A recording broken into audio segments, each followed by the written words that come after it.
Well, here we are, the end of February, and we get a little bit of a snow burst. Looks pretty. It ain't gonna stay. That's even prettier. It's been a great winter.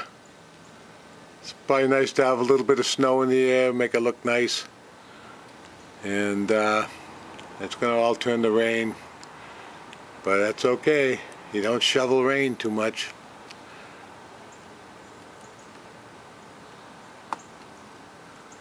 Oh, we're gonna go rescue the dog, Maxie. He wants to go out and see where the universal attractant is.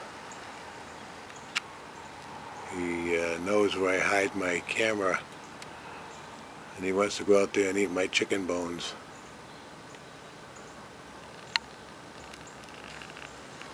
We'll see if the raccoons have been visiting us today. Enjoy the snow for a few minutes, folks. Just like it slowed down, it's in slow motion right now.